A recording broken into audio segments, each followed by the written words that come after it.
നമസ്കാരം. VCV ന്യൂസിലേക്ക് സ്വാഗതം. ഞാൻ വേണുഗോപാൽ. ആദ്യം പ്രധാന വാർത്തകൾ.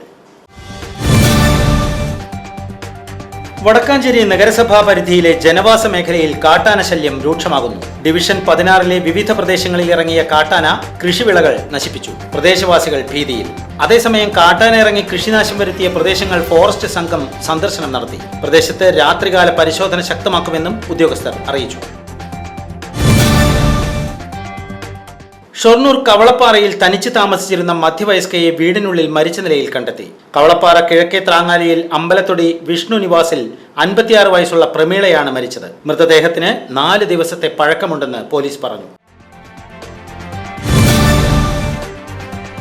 Kerala state service pensioners union 33-ാം Thrissur ജില്ലാ സമ്മേളനം സ്വാഗത സംഘം സമാപന യോഗം നടന്നു. വടക്കാഞ്ചേരി ജയശ്രീ ഹാളിൽ നടന്ന യോഗം നഗരസഭാ ചെയർമാൻ PN സുരേന്ദ്രൻ ഉദ്ഘാടനം ചെയ്തു. സംസ്ഥാന സർക്കാരിന്റെ 4ാം വാർഷികാഘോഷങ്ങളുടെ ഭാഗമായുള്ള എന്റെ കേരളം പരിപാടിയുടെ വടക്കാഞ്ചേരി നിയോജക മണ്ഡലം സംഘാടക സമിതി രൂപീകരണ യോഗം നടന്നു. വടക്കാഞ്ചേരി സർവീസ് സഹകരണ ബാങ്ക് ഹാളിൽ നടന്ന സംഘാടക സമിതി രൂപീകരണ യോഗം സേവ്യർ ചിറ്റലപ്പള്ളി MLA ഉദ്ഘാടനം ചെയ്തു. സ്കൂൾ തുറക്കലിന്റെ വരവറിയിച്ച് മഴയെത്തി.